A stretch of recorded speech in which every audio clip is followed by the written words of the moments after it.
Open any Bible and you'll see it's basically two parts, an Old Testament and a New Testament. And when you turn the page from the Old to the New, whoosh, you suddenly skip over 400 or 500 years. But heaps of stuff happened in that in-between period, and some of it is super important for the beginnings of Christianity. There's the rise of Alexander the Great, the Essenes and their Dead Sea Scrolls, the dominance of the Greek language, which is what the New Testament is written in. And of course, we've got the Roman Empire, which after a rocky relationship with the church for the first few centuries, ended up catapulting Christianity onto the world stage. Now in the Old Testament, God seems always to be speaking to his people through messengers and what we call prophets. So what happened? Where did they all go? Did God just stop speaking until Jesus popped up centuries later? In popular perception, the intertestamental period is that bit of history that lies between the end of the writing of the Old Testament and the beginning of the New Testament period. That usually is seen to cover about 4 centuries or so, and quite often it's characterized as a period of silence.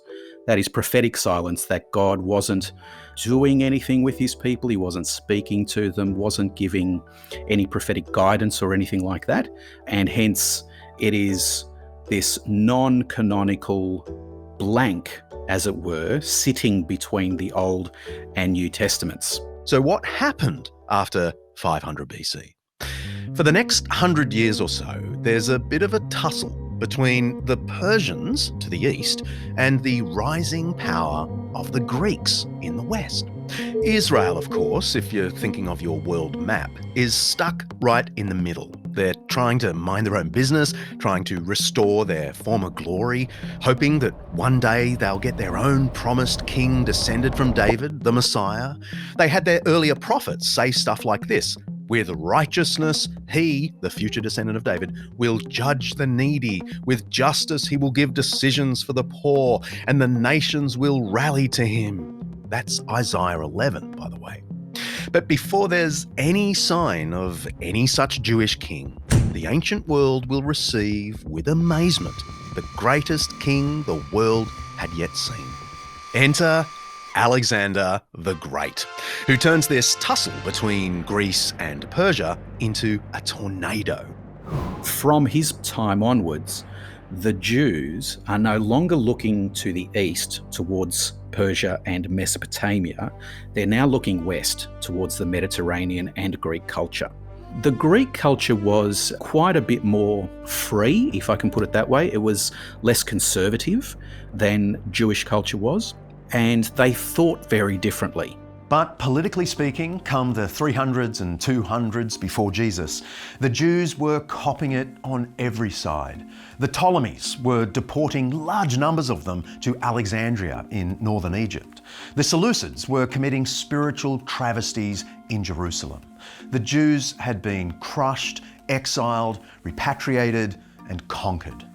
And then they fought back, winning a stunning victory through Judas Maccabeus, the Hammer, and his Hasmonean family of priest kings. They ruled an independent Jerusalem for the first time in nearly half a millennium. Hooray! But in 63 BC, things got really interesting because the Romans came to town, knocking on Jerusalem's door. And they had client kings and governors to put in place to rule on their behalf. So it is far from a silent period for God's people. And according to George, some pretty important spiritual stuff was also being written at precisely this period. There was biblical literature written during this time. We have, for example, the Book of the 12 Prophets. Now, when you open your English Bible to the contents page and you look towards the end of the Old Testament, you'll see 12 different prophets, 12 different books. They are actually one single book in the Hebrew canon. Someone compiled them together in probably the early 3rd century BC in order to say, God has not finished with his people. The words of past prophets have not expired. God has not reneged on those promises. Those promises haven't lapsed. And whoever it was that compiled the Book of the 12 felt that the prophetic word needed to be reissued for new audiences so that they could keep their hopes alive, the prophetic hopes of having a Davidic descendant rule them, to keep those hopes alive. So there's the Book of the 12 Prophets. Chronicles was finished off in this particular era, as was Ezra and Nehemiah. I would also argue that Song of Songs is written during the Maccabean revolt. It actually presents us with a parable of God's relationship with his people. And regardless of when you might date the book of Daniel, its centre of gravity is also that period of the Maccabees. And then there's an institution that arose in this period, and it proved central to the success of both Pharisaic Judaism and the Judaisms that followed, and the Christian church. I'm talking about the synagogue. The synagogues first seem to have arisen in Egypt, among the Jews that were taken down to Egypt and started living there. They were called prayer houses in Egypt, and they were places where Jews could come together and pray towards Jerusalem. So they continued to see Jerusalem as their religious heartland. And they came together, and not only did they pray towards Jerusalem at these prayer houses, but they were also places where Jews could just congregate together. It was a bit of a culture club as well. In Egypt, our earliest evidence for a synagogue, I think, is about 275 BC. The synagogues in Palestine seem to have arisen in the 1st century BC, and it was largely the result of Pharisees who, in the early to mid 1st century BC, held a lot of political power. One of the ways that they wanted to control people and set the agenda was by creating these institutions, these teaching institutions, basically schools. The Pharisees weren't the only movers and shakers in the synagogues. Soon, Jesus and his disciples were also creating a stir in the synagogues. It's one of the key themes of the Gospels. Just open it up and you'll see Jesus preaching in these Jewish prayer houses or schoolhouses, and he's getting a wide hearing. And then we see in the decades after Jesus, as recorded in the book of Acts in the New Testament, the apostles do heaps of their preaching in the synagogues. And not just in Judea and Galilee, where Jesus worked, but throughout Asia Minor, what we call Turkey, and in Macedonia and Greece, the original stomping ground of Alexander the Great.